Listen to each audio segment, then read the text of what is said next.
Hey Valorant players, can you believe we're at the end of the year already? Valorant's launch year? It's crazy. When I stop and look back, it's hard to believe where our team and all of you have taken Valorant in just 6 months. From closed beta to launch to now, any success we've had this year has only been possible because of you, our players and our community. So thank you so much for playing with us this year. Seriously. Hey everyone, my name is Arnar Gylfason. I'm a senior producer on Valorant. With the release of our December patch, I wanted to share where the Valorant development cycle is today, what isn't working for us, and what improvements you should expect from us next year. To start, we need to acknowledge the reality that when you pair a team of our size, around 150 developers, with the multiple things we ship every patch, there's a web of complexity and interdependence that sometimes causes problems.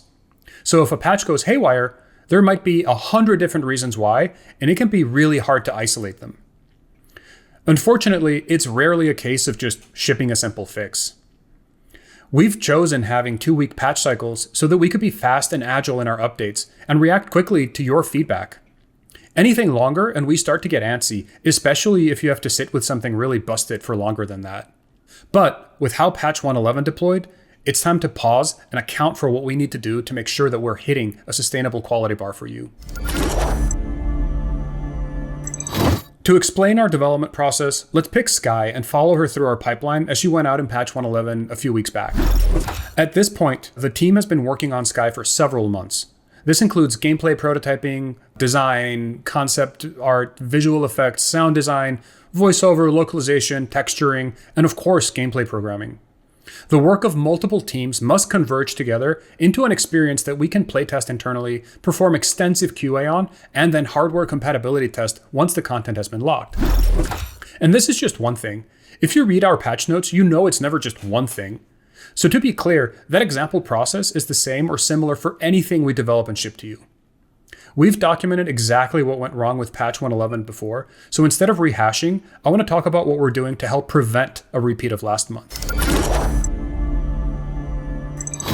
Right now, we start preparing for a release a full 2.5 weeks ahead of time. It starts with feature freeze, a signal to teams that they should hold off on any large or risky additional submissions to the build. That continues until we do a branch cut, the process of fully locking down a release candidate.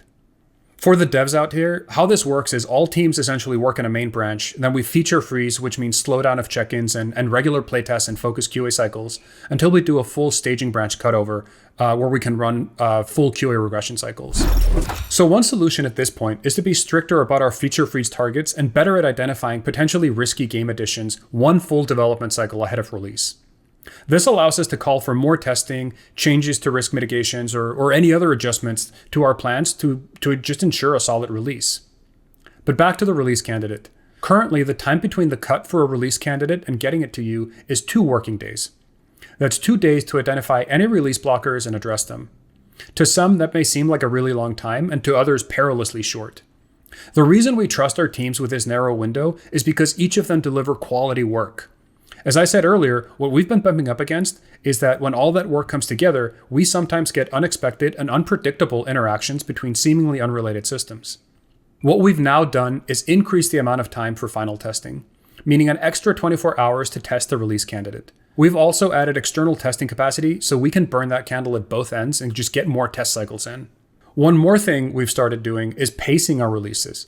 This way we can make sure there's less critical mass of high impact changes going out at once. By now, I hope I've inspired more potential developers out there than I've scared off. But okay, so what about next year? So in addition to the process changes I previously mentioned, our forecast here is twofold.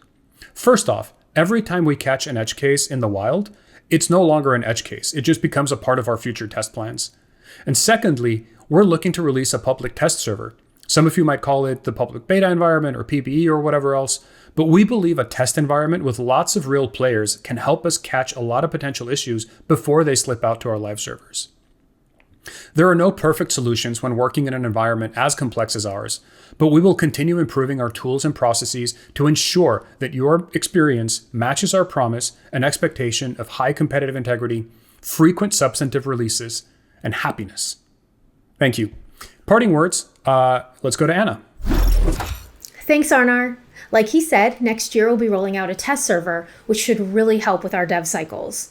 We'll get more into the details of what that looks like next year, but in the meantime, just know this should be a huge step up in us releasing even more stable patches.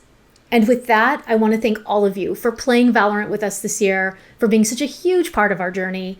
Have a safe and healthy and happy new year, everyone. Oh, and play snowball mode. Get your snow globe gun buddy.